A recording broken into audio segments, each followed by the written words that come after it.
세월이 참 날아갑니다. 오늘이 대림절, 예수님의 강림을 기다리는 4주간의 대림절 중에 첫 주일일 뿐만 아니라 11월 감사의 달의 마지막 주일입니다.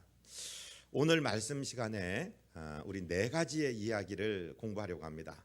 30분 안 되는 짧은 시간에 네 가지 감사를 통해서 기적이 일어난 이야기를 공부하려고 하는데, 오늘 이 말씀이 우리 마음판에 잘 새겨져서 우리는 어떤 상황, 어떤 위기, 어떤 공공한 가운데도 감사를 잃지 않고 찬양을 잃지 않고 감사 전문가가 되고 찬양자가 되어서 하나님의 기적을 늘 체험하며 우리 주님과 동행하시고 주님께 영광 돌리는 승리자들 되시기를 주님 이름으로 축복드립니다. 첫 번째 이야기는요, 바로 임금님이 전쟁하는 이야기입니다. 오늘 이 첫 번째 이야기의 주인공은 유다 나라의 4대 왕 여호사밧 임금입니다. 유다 나라, 그러니까 잠깐 설명을 드리자면 하나님이 정말로 사랑하셨던 다윗 왕이 있죠. 그리고 그 아들 솔로몬이 있습니다. 이스라엘은 이 솔로몬 시대의 최고의 전성기를 누렸습니다. 그리고 나서 솔로몬이 죽으면서 나라가 분열을 합니다. 북왕국 이스라엘은 여로보암이라는 왕이 이끌고 남왕국 유다는 르호보암이라는 솔로몬의 아들이 이끌게 됩니다. 그런데 이 오늘 공부해야 될 사람은 남왕국 유다의 네 번째 왕입니다. 세 번째 왕까지는 북왕국 유다와 관계가 별로 안 좋았어요. 서로 공격하는 사이였어요. 그리고 남왕국 유다는 굉장히 독특한 나라인데, 이 나라는 하나님이 직접 도와주시고 하나님이 직접 지켜주시는 나라였습니다. 그런데 여호사밧이 개혁을 잘하고 정치를 잘한 것도 있는데 큰 실수를 하나 했습니다. 무엇을 했냐면, 그 이스라엘이나 유다의 더 북쪽에 아람이라는 큰 나라가 막 팽창하고 있습니다. 그 아람이라는 나라가 커져서 이스라엘과 유다를 전복할 것 같은 두려움이 있었습니다. 그때 이스라엘 왕 아합, 여호람, 아하시아 이런 왕들이 다스릴 때 여호사밧이 유다를 통치하고 있었는데, 이스라엘에서 화친을 제의합니다. 우리 힘을 합해서 저 아람을 막고 우리 사이좋게 지내자. 그러니까 여호사밧 좋은 사람이, 사람 좋은 사람이 그저 화친을 했습니다. 그것이 하나님의 마음을 아프게 했습니다. 우상에 많이 빠져있는 여로보암의 길을 걷는 북왕국 이스라엘과 화친한 것이 하나님을 아프게 했습니다. 그래서 하나님께서 그 선지자 예후를 보냈습니다. 이 여호사밧이 참 좋은 점은 무엇이냐면, 하나님의 사람의 지적을 받았을 때, 선견자의 경고를 받았을 때 즉각적으로 회개합니다. 잘못했습니다. 제가 큰 잘못을 저질렀습니다. 그래서 이스라엘과의 화친 관계를 끊고 이제 개혁을 계속합니다. 그 전때까지 있었던 바알의 주상을 헐고 그렇게 개혁을 막 해나가는 과정에 위기가 다가온 것입니다. 모압과 암몬과 세일산 거민, 이 세 개의 공동체가 연합을 해갖고 지금 여호사밧을 치러 온 거예요. 갑자기 이 예루살렘의 근처인 하사손 다말 또는 엔게디라고 얘기하는 골짜기까지 이제 이 게릴라들이 막 침략해 들어왔습니다. 큰 위기를 당했습니다. 그때 여호사밧 임금이 가장 먼저 한 것은 하나님께 엎드리는 것이었습니다. 하나님 도와주십시오. 하나님, 지금 우리가 졸지에 기습 공격을 받고 있습니다. 그리고 온 백성에게 금식하십시오 선포를 합니다. 그리고 성전 뜰 앞에서 큰 소리로 기도합니다. 하나님, 우리 조상 솔로몬 시대에 하나님께 성전 지어드리고 하나님께 기도했을 때 하나님께서 분명히 약속하셨습니다. 내가 하늘을 닫고 비를 내리지 아니하거나 메뚜기로 토산을 먹게 하거나 연병으로, 즉 전염병으로 횡행하게 할 때에 내 이름으로 일컫는 내 백성이 그 악한 길에서 떠나 스스로 겸비하고, 즉 겸손에게 낮추고 기도하여 내 얼굴을 구하면 내가 하늘에서 그들의 기도를 듣고 그들의 죄를 사하고 그들의 땅을 고치겠다라고 하나님 약속하지 않았습니까? 그 약속을 기억해 주십시오. 우리가 출애굽에서 지나가는 과정에서 이 모압과 암몬 사람들 치려했는데 하나님께서 막으심으로 치지 않았는데, 이 사람들이 오히려 지금 우리 어려운 때에 역습으로 공격을 해오고 있습니다. 하나님 어찌하면 좋습니까? 우리는 어찌할 바를 몰라서 그저 아이들과 서서 하나님을 바라볼 뿐입니다. 이렇게 기도를 했더니요, 하나님이 야하시엘이라고 얘기하는 선지자에게 그 입에 말씀을 넣어주셨습니다. 하나님 말씀이 뭐냐면 이 싸움은 너희에게 속한 것이 아니다. 너희가 이 싸움에서 할 일은 아무것도 없다. 다만 항우를 이루고 서서 나의 구원을 봐라. 내가 너희를 위해서 싸울 것이다. 그렇게 얘기하는 거예요. 그래서 그 야하시엘을 통해 들려오는 하나님의 음성을 듣자마자 이제 이 사람이 엎드려서 하늘을 향하여 기도합니다. 그러면서 이제 백성들에게 지시를 하는 거예요. 백성들을 다 불러 모아 시스 골짜기에 세워놓고 이렇게 말하는 거예요. 너희는 두려워하지 말며 놀라지 말라. 내일 그들을 맞서 나가라. 여호와가 너희와 함께하리라 하셨느니라. 그러면서 이제 이 여호사밧이 백성들에게 너희는 너희 하나님 여호와를 신뢰하라. 그리하면 견고히 서리라.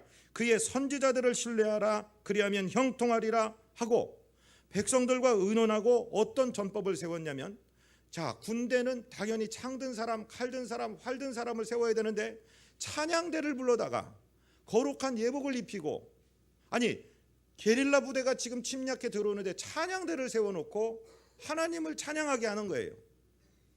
여호와는 인자하시다. 여호와는 우리를 향해 자비하시다. 하나님 좋으신 하나님이다.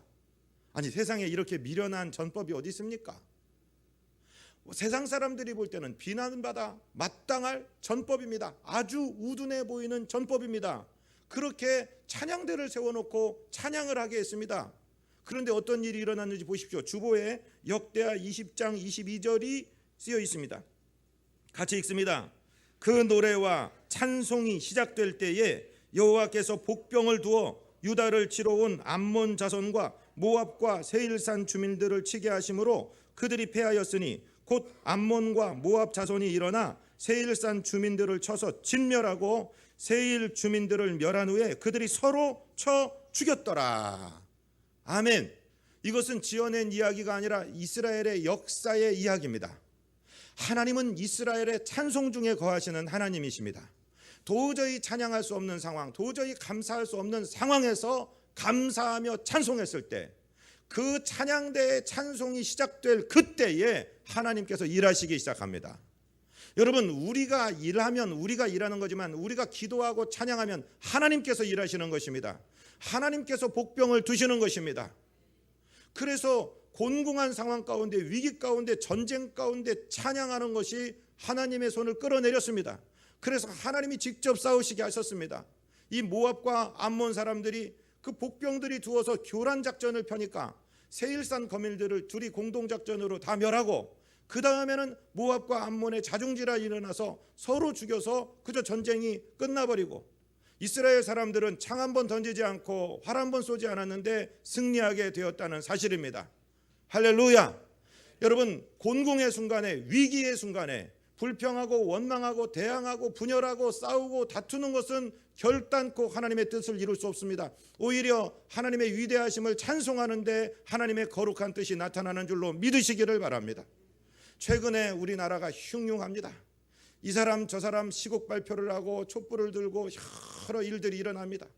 제가 찬양하자, 지금 이 혼란을요, 저는 80년대도 겪었습니다. 80년대 초반에 다 겪었습니다. 그때 찬양할 때, 그때 사회운동하고 그때 시위하고 하는 사람들이 복음주의자들 향해서 뭐라고 그런지 아십니까? 야, 너네들은 행동하지 않는 아주 난진뱅이 신앙들이야.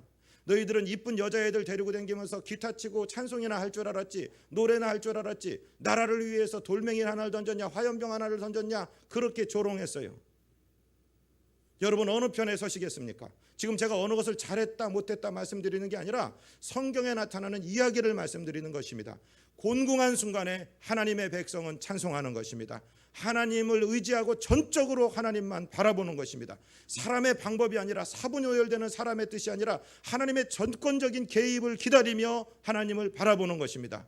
이것이 첫 번째 이야기입니다.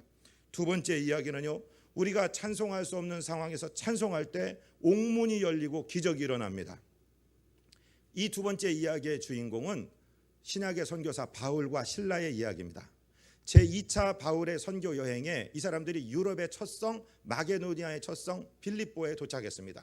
이제 복음이 전해지지 않았던 곳에 예수 복음을 전하고 복음을 전파하고 있습니다. 그런데 웬 소녀아이 하나가 이 바울과 실라가 지나갈 때마다 얘기하는 것입니다. 사람들 보세요. 이분들은 크신 하나님의 종들로서 구원의 도를 전하는 사람입니다. 막 자꾸 얘기하는 거예요. 아니 자기 칭찬해주고 자기를 홍보해주니까 바울은 좋을 것 같았는데 바울의 마음은 무너지기 시작합니다. 바울이 이 아이가 하는 말이 귀신 들려서 하는 말인 것을 금방 알았습니다. 포주가 이 아이를 인신매매해 잡아와서 이 귀신 들린 아이를 통해서 점을 치게 하고 그 수익금을 갖는 그런 구조에 빠져 있는 아이입니다. 귀신은요, 하나님의 사람을 귀신같이 알아봅니다. 이때 웃으셔야 되는데, 귀신이 귀신같이 알아요. 그래서 이 귀신 들린 아이가 바울을 향해서 자꾸만 하나님의 큰 종이다, 크신 하나님의 종이다, 구원의 도를 얘기한다. 그러니까 바울의 마음이 왜 아팠을까요? 자기 자랑해 주는데 이 귀신에게 유린당하고 있는 소녀 아이를 바라보며 그 영혼을 바라보며 마음이 아팠습니다. 이득을 다 창출해내는데 그걸 포주에게 다 뺏기는 이 아이를 보고 견딜 수가 없었습니다. 그래서 그 아이를 향해서 그 안에 있는 귀신을 쫓아버립니다. 예수, 나사렛 예수 이름으로 명한다. 그 아이에게서 나와라. 그러니까 귀신이 떠나버렸잖아요. 더 이상 점을 칠 수 없게 됐잖아요. 그러니까 그 시에 대단한 권력을 가지고 있던 이 포주들이 백성들을 선동합니다. 그래서 그저 저작거리에서 붙들어서 막 때리면서 이 사람들이 우리 로마 사람도 아닌데 로마 사람들이 받을 수 없는 이상한 법칙들을 얘기하고 다닌다. 온 성을 소란하게 한다. 그래갖고서 바울과 실라가 맞았습니다. 심하게 맞았습니다. 그리고 매수된 관원들에 의해서 착고에 채이고 감옥에 갇혔습니다. 저와 여러분이라면, 아니 여러분까지는 모르겠지만 저라면 하나님을 원망했을 거예요. 하나님, 제가 놀다가 이렇게 됐습니까? 하나님 복음 전하다가 그 어린아이 불쌍해서 귀신 쫓아졌는데 하나님 나를 칭찬은 못해줄 망정 왜 때리십니까? 왜 옷이 다 벗겨졌고 나는 왜 이 지하 감방에서 착고에 채여 있습니까? 하나님 살아계십니까? 하나님 뭐 하는 것입니까? 하고 원망할 수 있던 상황에 바울과 실라가 무엇을 했다라고 성경에 기록되어 있느냐? 사도행전 16장 23절, 24절, 25절, 26절까지 우리 한번 읽습니다. 많이 친 후에 옥에 가두고 간수에게 명하여 든든히 지키라 하니 그가 이러한 명령을 받아 그들을 깊은 옥에 가두고 그 발을 착고에 든든히 채웠더니 한밤중에 바울과 실라가 기도하고 하나님을 찬송하며 죄수들이 듣더라.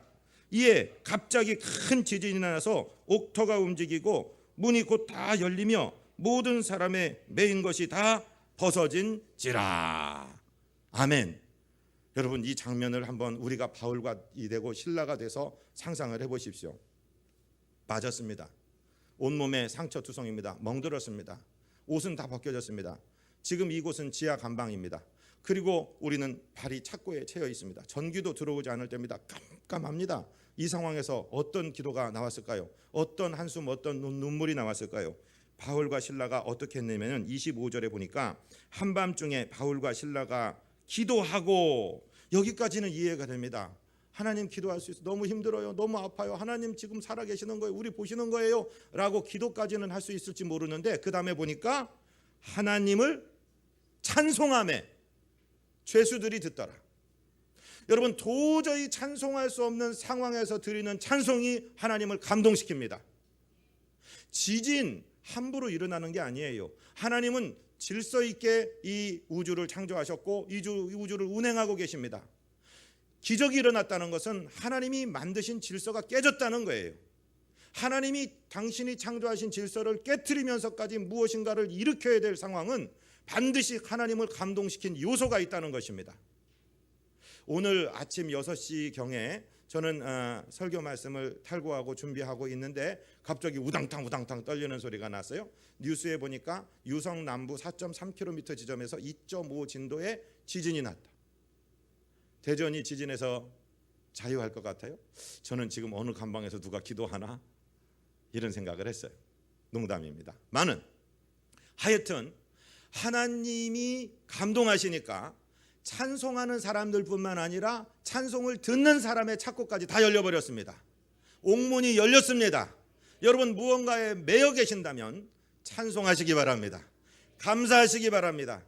찬송할 수 없는 상황, 감사할 수 없는 상황에서 드리는 찬송과 감사가 하나님을 감동시키고 하나님의 거룩한 손에 지진을 나게 하는 것입니다. 옥문을 여는 것입니다. 죄수들을 건져내는 것입니다. 저와 여러분이 찬송과 감사의 전문가가 되시기를 주님 이름으로 축복드립니다. 세 번째 우리가 묵상할 사람은 바로 다니엘이라는 사람입니다. 저는 성경에 다니엘이 너무 아름다워서 저희 막내 아들 이름, 우리 한국 이름이 있지만 바이블 네임으로는 다니엘이라고 지었습니다. 이 다니엘이라는 사람은 어려운 시대에 태어났습니다. 나라를 빼앗기고 왕족이었는데도 바벨론이라는 데로 끌려가서 종살이를 하는 운명을 타고났습니다. 그런데 참 놀라운 것은 다니엘서를 잘 읽어보면 다니엘이 살아있었던 동안에 왕이 7명이 바뀌어갑니다. 왕조도 바뀝니다. 그리고 다니엘이 특별히 총리로 섬긴 왕이 4명이 등장합니다. 신바빌로니아 제국의 느부갓네살, 그 다음에 벨사살, 그리고 메대의 다리오, 그리고 나중에 세대가 바뀌고 왕조가 변하여서 메대와 페르시아를 합친 페르시아 큰 왕국의 초대 왕인 고레스까지 이 사람은 총리로 섬기게 되는데, 이 다니엘서 1장 19절부터 21절을 제가 읽어드릴 테니까 들어보십시오. 왕이 그들과 말하여 보매 무리 중에 다니엘과 하나냐와 미사엘과 아사랴 같은 자가 없으므로 그들을 왕 앞에 서게 하고, 왕이 그들에게 모든 일을 묻는 중에 그 지혜와 총명이 온 나라 박수와 술객보다 10배나 나은 줄을 아니라 다니엘은 고레스 왕 원년까지 있으니라. 아멘. 자, 왜 왕이 7명이나 바뀌고 다이내스티, 왕조 자체가 바뀌는 이 험한 상황에서 다니엘은 꿋꿋하게 국무총리 2인자의 자리를 지키고 있을까요? 오늘 성경은 말합니다. 다른 사람들은 정치적인 바람을 타고, 다른 사람들은 사람한테 줄 서고 사람이 어떻게 기뻐하는가를 눈치를 봤을지 몰라도 다니엘은 하나님 앞에 섰습니다. 하나님만 바라봤습니다. 하나님의 지혜를 구했습니다. 하나님이 직접 도우셨습니다. 그러니까 다른 지혜자, 다른 공부한 사람, 다른 무슨 영을 받은 사람 다 박수무당이니 술객이니 지혜자들이 다 섞어서 다니엘과 비교해도 그의 지혜가 10배나 난 것입니다. 그의 대안이 10배나 난 것입니다. 저는 이 난세에 대한민국에 이런 정치인이 나오기를 기도하고 있습니다.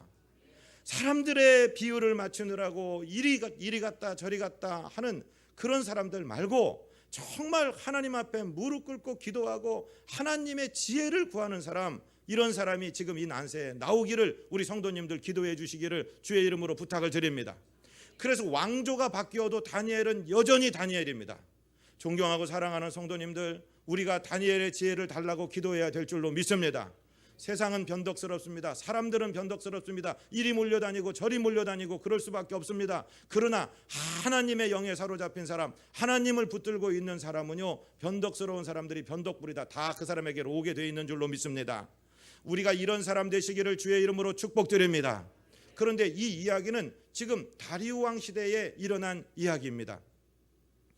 다리오는 그 전체 제국이 120개 도로 구성되었습니다. 엄청난 제국이죠. 그 120개의 도지사들과 다 일일이 다리오 왕이 관계할 수 없으니까 그 120명을 관할하는 3명의 집정관을 두었습니다. 그런데 이 3명하고 관계하는 것도 힘들게 되었어요. 그래서 이 3명 위에 전권을 가진 총리를 지금 세우려고 합니다. 우리나라 지금 뭐 대통령이 내려가고 나면 누가 총리가 될 것이냐, 대단한데요. 이 총리 중에 이 3명의 후보자들 중에 다리오 왕의 마음속에는 다니엘밖에 없습니다. 그래서 다니엘을 지금 높이려는 계획이 나머지 2명의 정적들에게 알려진 것입니다. 그래서 2명의 정적이 다니엘을 함정에 빠뜨리려고, 이 사람이 국사를 잘못하는 것이 무엇이나, 부정한 것이 무엇이나, 뇌물 받아 먹었나 싹싹 털었는데 먼지가 안 납니다. 그런데 가만히 보니까 이 유대인 다니엘이 예루살렘을 향해서 하루에 3번씩 정시기도를 하는 겁니다. 아, 너 잘 걸렸다. 그래서 그들이 계략을 만듭니다. 임금님에게 갑니다. 임금님, 이 메대의 전 왕국은 당신 한 분에게 집중돼야 됩니다. 그래야지 왕권이 튼튼해지고 나라가 질서가 잡힙니다. 지금부터 한시적으로 특별법을 하나 만듭시다. 지금부터 30일 동안에 임금님 외에 다른 신이나 다른 사람에게 무엇인가를 구하는 기도 행위를 하는 사람은 사자굴에 집어넣읍시다. 이거는 완전히 다니엘만 잡으려는 특별법입니다. 다니엘을 세우기 위해서가 아니라 다니엘을 죽이기 위해서 만든 특별법입니다. 임금님이 다니엘 생각을 아직 못하고 들어보니까 옳은 얘기입니다. 옳다. 그러니까 조건이 하나 있습니다. 임금님께서도 나중에 마음이 바뀌실 수 있기 때문에 임금님조차도 바꾸실 수 없는, 변개가 불가능한 이 어인을 찍으십시오. 그래서 그냥 어인을 찍고 말았습니다. 그리고 얼마 있지 않아서 일어나는 일입니다. 여러분, 우리가 다니엘이라면 하나님, 내가 없어지면 내 민족 유대인들은 누가 보호합니까? 하나님, 한 30일이니까, 딱 한 달 기간이니까 눈 좀 감아주세요, 이렇게 기도하기 쉬운데요, 다니엘이 어떻게 했다고 다니엘서 6장 10절은 기록하고 있습니까? 주보에 다니엘서 6장 10절이 기록되었습니다. 같이 읽습니다. 다니엘이 이 조서에 왕의 도장이 찍힌 것을 알고도 자기 집에 돌아가서는 윗방에 올라가 예루살렘으로 향한 창문을 열고 전에 하던 대로 하루 3번씩 무릎을 꿇고 기도하며 그의 하나님께 감사하였더라. 아멘. 어인이 찍힌 거 압니다. 자기를 총애하는 왕도 어떻게 할 수 없는 사실이라는 걸 압니다. 기도 한번 하면 죽음이라는 거, 그것도 그냥 죽는 게 아니라 사자의 발톱과 이빨에 찢겨 죽는다는 것을 압니다. 알고도 자기 집에 돌아가서, 옛날에는 문 닫아놓고 기도했는지 몰랐는데 이번엔 열어 제쳤습니다. 그리고 예루살렘으로 향한 창에서 하루에 3번씩 정시기도 했습니다. 전에 행하던 대로 했습니다. 습관되었습니다. 하루 이틀 하는 게 아니라 정확하게 예배 시간 지키고 정확하게 하나님께 기도하는 사람입니다. 무릎을 꿇고 기도했습니다. 하늘에 하나님께 기도한 것까지는 다 이해할 수 있습니다. 뭐 습관되었으니까 아이 죽으려면 죽어라 하고 다 할 수 있습니다. 나 죽으면 천국에서 하나님이 나를 만나 주시겠지, 다 좋습니다. 그런데 맨 마지막에 하늘에 하나님께 감사하였더라. 여러분, 감사가 나올 상황입니까? 감사하기는 참으로 어려운 상황입니다. 그런데 기도하면서 하나님께 감사했단 말입니다. 이 사실이 다리오에게 보고가 되었습니다. 다리오가 큰 근심에 빠졌습니다. 다니엘이라는 사람을 너무도 잘 알기 때문에 그렇습니다. 내가 아무리 구슬러도 이 사람은 이 행위를 그치지 않을 거다. 이제는 내가 왕으로도 어떻게 할 수 없다. 그래서 다니엘을 사자굴에 집어넣게 하고 다리오 왕은 돌아가서 밥을 안 먹었습니다. 음악을 다 그치게 했습니다. 잠을 한숨도 못 잤습니다. 그리고 새벽 오히려 일찍이 이 메대의 왕인 다리오가 다니엘에 있는 사자굴에 갑니다. 그러면서 바깥에 얘기합니다. 크신 하나님의 종 다니엘아, 네가 믿는 하나님이 너를 구하시기에 능하셨느냐. 그러니까 갑자기 사자굴 안에 소리가 들려. 다리오 왕 만세 하는 겁니다. 왕이여 만세수를 하옵소서. 하나님께서 천사를 보내어 사자의 입을 막았습니다. 나는 죄가 없다는 것을 하나님이 입증하셨을 뿐만 아니라 임금님께도 내가 죄 지은 것이 없다는 사실을 하나님이 나타내 주셨습니다. 그러니까 그 다리오 왕이 기뻐하는 겁니다. 자, 어떤 일이 일어나는지 주보에 보시면은 6장 23절이 기록되었습니다. 23절 24절을 같이 읽습니다. 아멘. 왕이 심히 기뻐서 명하여 다니엘을 굴에서 올리라 하매 그들이 다니엘을 굴에서 올린즉 그의 몸이 조금도 상하지 아니하였으니 이는 그가 자기 하나님을 믿음이었더라. 왕이 말하여 다니엘을 참소한 사람들을 끌어오게 하고 그들의 처자들과 함께 사자굴에 던져 넣게 하였더니 그들이 굴 바닥에 닿기도 전에 사자들이 곧 그들을 움켜서 그 뼈까지도 부서뜨렸더라. 아멘. 다리오 왕이 기뻐했습니다.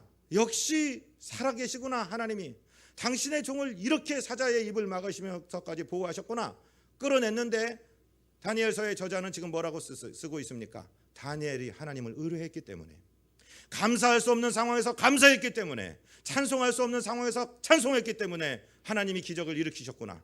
그러면 그런 법의 도장을 찍게 한 다니엘을 참소한 사람들을, 아마 2사람 그 가정들을 다 불러서, 야, 여기 이런 현상이 일어났다. 너희들도 떳떳하다면 그 하나님이 너희들도 막아주실 것이다. 너희도 한번 내려갔다 와라. 던졌더니 그들의 발이 굴에 떨어지기 전에 마치 배구 선수가 떠서 스파이크를 때리는 식으로 그 사자들이 점프해서 그들의 뼈를 부서뜨렸다라고 성경은 기록하고 있습니다.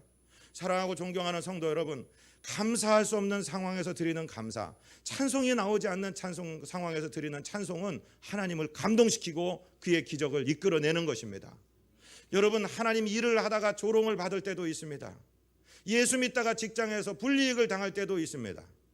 찬송이 도저히 나오지 않는 상황이 있을 수도 있습니다. 오히려 하나님을 원망하고 싶은 상황이 있을 때 여러분, 감사하는, 찬송하는 기적의 주인공들 되시기를 주님 이름으로 축복드립니다. 그 이야기가 우리 주변에 퍼지게 될 것입니다. 많은 사람을 구원에 이끌게 될 줄로 믿습니다. 오늘 본문의 마지막 이야기입니다. 오늘 이 본문에 등장하는 사람은 바로 엘리사라는 선지자입니다. 아까 처음에 말씀드렸던 여호사밧과 동맹했던 여호람이라는 아합과 이세벨의 아들 왕이 있습니다. 아합과 이세벨은 아주 우상 숭배자의 대명사입니다. 이스라엘을 완전히 망가뜨려버린 왕입니다. 그 아들 여호람이 통치하고 있을 때 나라가 기울기 시작하니까 이제 그 모압이라는 그 지역에서 조공을 바치지 않습니다. 그 전에 통일왕국이 있을 때 솔로몬 때는 최고로 막강한 권력을 가지고 있어서 이웃 나라들에서 양털이건 뭐건 조공을 다 바쳤는데 모압에서 조공을 끊어버립니다. 그래서 이제 이 이스라엘 왕 여호람이 유다 왕 여호사밧을 꼬드겨서 에돔 왕을 같이 대동하고 이제 모압을 치러 가자 그럽니다. 그래서 새 왕이 이제 출발했습니다. 어디로 갈까? 에돔 광야를 통해서 가자. 에돔 광야를 통해서 가는데 그만 7일 만에 물이 딱 떨어져 버렸습니다. 이제 모압 사람들 만나기도 전에 광야에 갇혀서 물이 없는 곳에서 죽게 되었습니다. 이제 짐승도 목말라 죽게 되었습니다. 그때 여호사밧이 엘리사를 떠올립니다. 이 마을에, 이 근처에 엘리야 선지자의 손에 물을 붓던, 즉 엘리야를 섬기던 엘리사라는 선지자가 있는데 그분을 찾아가십시다. 그래 찾아갔습니다. 그런데 엘리사가 여호람을 보고 아주 밥맛이 없어졌습니다. 왜냐하면 그 부모가 생각났습니다. 그렇게 악하게 이스라엘을 정말 우상단지로 만들어버렸던 그 왕들을 생각하고 그 부왕들을 생각하고 이야기합니다. 여호람, 당신이 나에게 왜 왔습니까?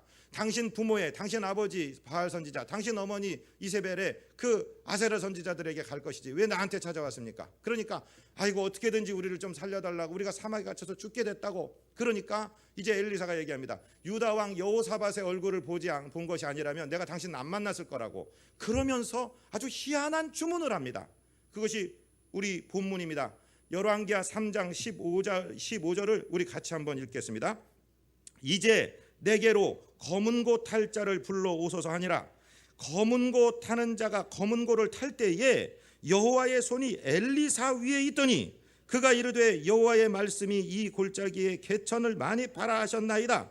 여호와께서 이르시기를 너희가 바람도 보지 못하고 비도 보지 못하되 이 골짜기에 물이 가득하여 너희와 너희 가축과 짐승이 마시리라 하셨나이다. 이것은 여호와께서 보시기에 작은 일이라. 여호와께서 모압 사람도 당신의 손에 넘기시리니 당신들이 모든 견고한 성읍과 모든 아름다운 성읍을 치고 모든 좋은 나무를 베고 모든 샘을 메우고 돌로 모든 좋은 밭을 헐리이다 하더니 아침이 되어 소재 드릴 때에 물이 에돔 쪽에서부터 흘러와 그 땅에 가득하였더라. 아멘. 자, 물 달라고 온 사람들에게 무엇을 주문하느냐면 검은 고 타는 자를 데려오십시오. 오늘 우리 찬양대가 많이 대원들이 이 일 저 일로 빠졌는데 감사하라는 찬양을 드렸습니다. 우리 기악팀들이 열심히 하나님을 찬양합니다. 근데 참 희한한 일이 말입니다. 물 달라는 사람들 앞에 검은 고 타는 자를 데려와라. 찬양하자 이 말입니다. 예배하자 이 말입니다. 감사하자 이 말입니다. 엘리사가 엎드려 그 검은 고 소리를 들으며 기도할 때 하나님이 손이 엘리사에게 임합니다. 여러분, 선지자라고 해서 다 24시간 365일 성령 충만한 건 아닙니다. 성령이 임하십니다. 언제예요? 찬양할 때. 그 검은 고 소리를 들으며 하나님을 경배하고 찬양할 때 하나님의 영이 감동시키는 것입니다. 그래서 뭐라고 하냐면 하나님이 말씀하십니다. 이곳에 샘들을, 이 개천들을 많이, 아니 물이 없는데 무슨 개천을 팝니까? 개천을 많이 파십시오. 물이 오게 되어 있습니다. 이것은 오히려 경한 일입니다. 당신 모압도 당신 손에 붙입니다. 언제요? 찬양하고 감사하고 기도할 때 하나님의 사람에게 성령이 감동해서 이 얘기가 나오는 거예요. 그랬더니 그 다음날 아침에 소재 드릴 때, 다시 예배 드릴 때, 다시 찬양할 때, 다시 감사할 때 에돔으로부터 큰 물줄기가 와서 메웠다 이 말입니다. 사랑하고 존경하는 성도 여러분, 여러분 한숨 나오고 원망 나오고 불평 나올 때 그때 감사하시기 바랍니다. 그때가 찬송할 기회입니다. 그때가 하나님의 기적을 만날 기회인 줄로 믿습니다. 그럴 때 하나님이 감동하십니다. 그래서 오늘 본문의 역사가 일어나는 것입니다. 사랑하고 존경하는 성도 여러분, 직장에서, 가정에서, 교회에서 하나님의 일을 하다가 불이익을 당할 때도 있습니다. 원통할 때도 있습니다. 억울할 때도 있습니다. 예수 믿고 찬양하고 기도한다고 조롱받을 때도 있습니다. 그들과 맞서서 싸우지 말게 되시기를 바랍니다. 하나님을 찬송하시기 바랍니다. 하나님을 감사하시기 바랍니다. 여러분, 악기를 들고 하나님을 찬양하시기 바랍니다. 말로, 입으로 하나님을 찬양하시기 바랍니다. 노래하며 찬양하시기 바랍니다. 몸으로 찬양하시기 바랍니다. 감사하시기 바랍니다. 하나님의 기적은 우리 것이 될 줄로 믿습니다. 감사의 전문가, 기적의 주인공들 우리 모두 되시기를 주님 이름으로 축복드립니다.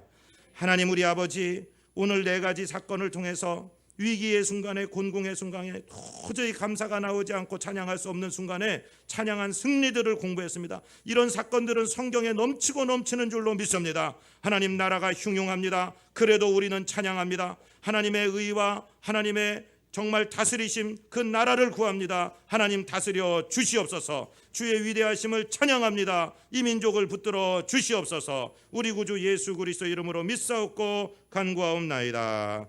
아멘.